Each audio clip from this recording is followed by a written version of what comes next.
Chris Ockenvall. Mr Speaker, I fully support this bill.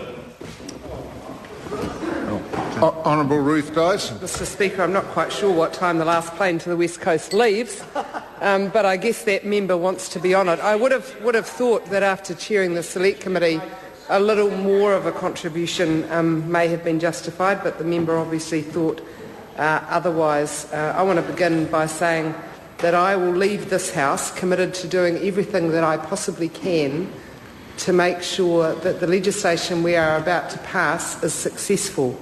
We need an enduring and sustainable recovery in our region, and if this is the mechanism we've been asked to deliver that through, we will give it our very best shot. That is the most important goal for us to have from today. But Mr Speaker, the debate on this legislation has not been as I would have wished it to have been. Politicians, and I've seen a few in my time in Parliament and even before I came into this House, politicians have different skills. Some don't ever use any of them, actually, and some use their skills a lot. A number of politicians have the ability to explain a proposal and take people of many different political persuasions with them. Some do it even within their own caucus. But other members, and the Honourable Jerry Brownlee has demonstrated this skill in the last few days, have the ability to take politically neutral commitment to working together for the better of our region and turn that upside down into resentment and frustration and division. And I don't know why. I don't know why anyone would want to do that. We all enjoy scoring points at each other's expense in this place from time to time, perhaps with the exception of my colleague from Canterbury, Kennedy, who doesn't seem to enjoy that, but makes a jolly fine contribution in Parliament regardless.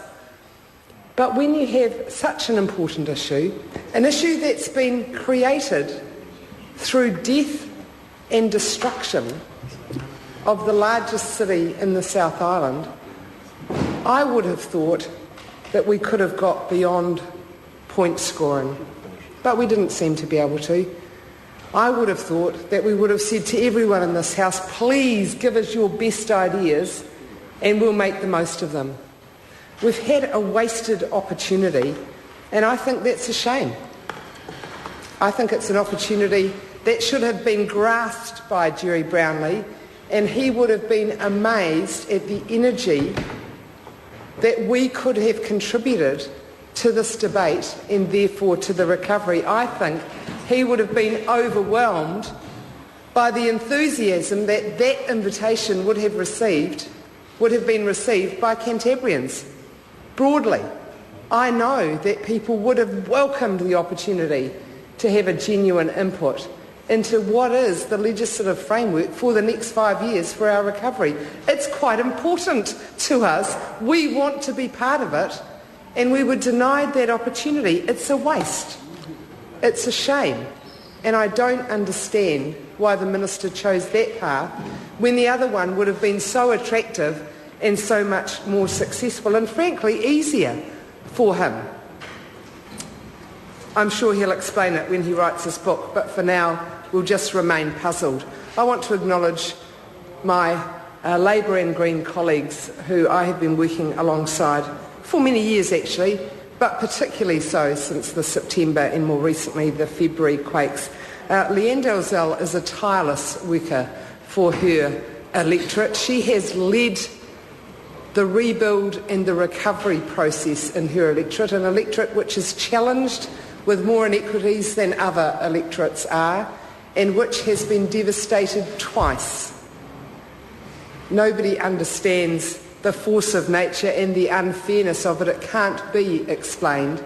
But Leanne has led information distribution to her constituents so they could at least understand the physical forces of nature that have destroyed their suburbs and their homes and for many people their lives. She has represented her electorate extraordinarily strongly. She continued to do that, and it's to my regret, and I'm sure the House's actually, that none of her amendments were given the consideration that they should have been. I also want to acknowledge Clayton Cosgrove, who is the Labour leader on earthquake issues in our region. He has been a strong and staunch advocate, not just for his electorate, but for the broader consideration of earthquake issues. Brendan Burns, as the Member of Parliament for Christchurch Central, has the most devastated red zone within his constituency, but also, as well as the business community, many residents as well who have been very harshly affected. And he has continuously represented their views, their needs and aspirations through appropriate channels. Kennedy Graham had his office destroyed and has recently started driving around our city in a very flash mobile office, and I welcome him into my electorate any time because I enjoy working with him.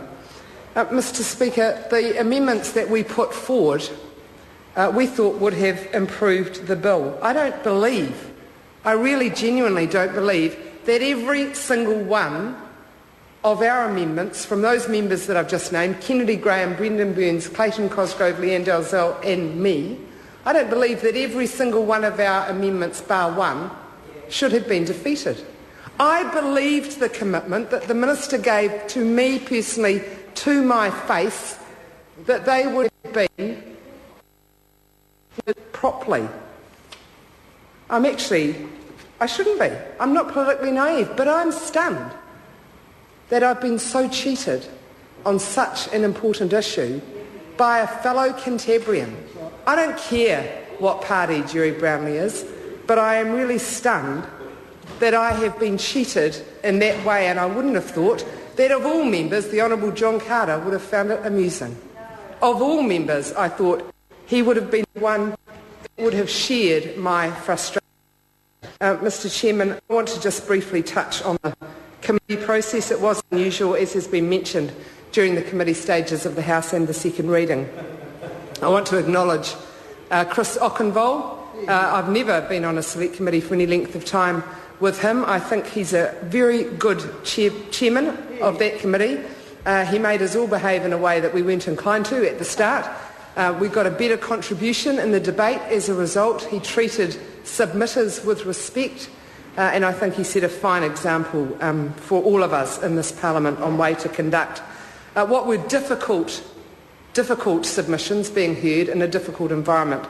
It was very frustrating to us to not have the bill before us and to not have any advisers on the committee. We were very frustrated at being able to get information from advisers in relation to what the submitters told us, and the submitters were frustrated as well. It's not a process that I would recommend. I want to also thank the people who made submissions. As has been mentioned previously in this debate, most of the people who made the submissions saw the bill as it was introduced into this Parliament, or in fact an hour later, because when we found out it wasn't on the website, Clayton Cosgrove raised a point of order, as you may recall, explained to the Speaker that it wasn't on the website, and the Clerk's office got on the job, and it was on the website within a matter of minutes. That was the first time that many of the people who presented a submission to us had seen the bill. That's right.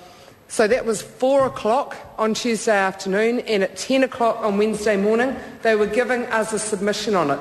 That is not an acceptable process for a minor piece of legislation, let alone a piece of legislation that gives extraordinary powers with very few checks and balances to one person.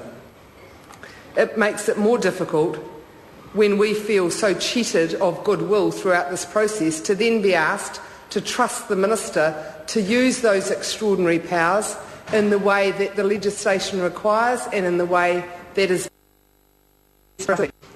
I will hope that we do get a better response to that ambition in future. Mr. Speaker, we put a minority report in on this bill because we felt so strongly about our concerns, and tragically not all of them have been listened to, let alone addressed. The constitutional aspects the overwhelming powers that are given to the Minister, the length of time, the lack of transparency and accountability are major concerns. The fact that the community does not drive the recovery process will be to our detriment, and we will do everything we can to change that. Mr. Speaker, as I said at the beginning, I will leave this House this evening committed to doing everything that I can to ensure that this legislation delivers the sort of vision that we all share for a strong and sustainable recovery for our region. Dr. Graham.